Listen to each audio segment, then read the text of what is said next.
Hello WhatsApp guys, কি অবস্থা সবাই? আশা করি সবাই ভালো আছো। আজকে আছি আমরা মেট্রো রেলে বাংলাদেশ সচিবালয়ের সামনে।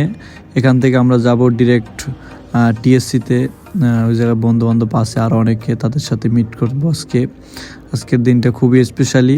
আমরা ডিরেক্ট ঢুকে গেছি মেট্রো স্টেশনের ভিতরে। এখান থেকে আমরা টিকিট সংরক্ষণ করব। কিন্তু ভাই এ জায়গায় ঢুকে দেখি যে ক্রাউড, এত মানুষের ভিতরে আমরা কিভাবে টিকিট সংরক্ষণ করবো এই চিন্তায় আমরা দুজনে খুবই চিন্তিত। মানুষের ধাক্কাধাক্কি, লাইন ঠেলতে ঠেলতে আমি প্রায় এসে পড়েছি, কিন্তু আমার অবস্থা খুবই বেহাল অবস্থা, যেটা না বলার মতোই। কিন্তু অবশেষে আমার টিকিটটা খুবই কাছে। অনেক সাধনার পর আমার টিকিট পেয়েছি। আমরা দুজনই টিকিটটা নিয়ে নিয়েছি। এখন আমরা ট্রেনের অপেক্ষায় আছি দুজনই, কিন্তু ট্রেনের কোনো খবর নাই। এখনও 6 মিনিট বাকি ট্রেনটা আসার, কিন্তু আমরা অপেক্ষার প্রহর গুনতে গুনতে চলে এসেছি মেট্রো রেলের ভিতরে। এখন আমরা যাচ্ছি টিএসসির উদ্দেশ্যে। অবশেষে আমরা আমাদের গন্তব্যতে চলে এসেছি, সেই টিএসসিতে। এখন আমরা নিচে যাব। আমরা সোহরাওয়ার্দী উদ্যানের ভিতরে ঢুকি, একটু হালকা পাতলা খাওয়া দাওয়া করতেছি। আমাদের সাথে আছে আরও বন্ধুবান্ধব, আরও 3জন যোগ হয়েছে। আমাদের সাথে আছে শাকিল, রাফি। ভাই এই জন্য আপনি 2 বছর পর ঢাকা আইছেন, আপনার অনুভূতি কি? আমার কোনো অনুভূতি নাই। আপনি যেন আপনার গার্লফ্রেন্ড রাইখে ঢাকা আইছেন, কোন উদ্দেশ্যে?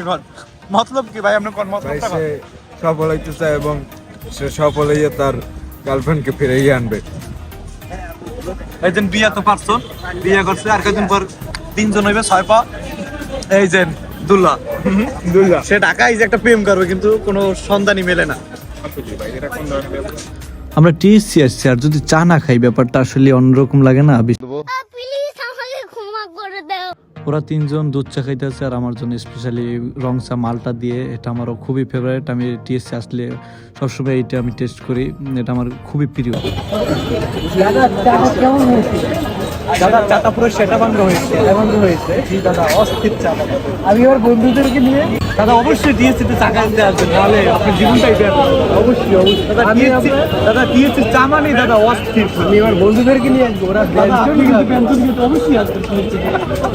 আবার অন্য কোথাও খেতে আসবেন না দাদা। দাদা আসলে চাটা কিন্তু সেটা ভাঙ্গ। দাদা মালটাটা খান দাদা, পুরোই সেটা ভাঙ্গা দাদা। আসলে দাদা পুরা সেটা ভাঙা চা। আপনি আপনার বন্ধুদেরকে নিয়ে আসবেন, ঠিক আছে? দাদা ওরা ব্যঞ্জন খাবে, অবশ্যই নিয়ে ওরা ব্যঞ্জন খাবে।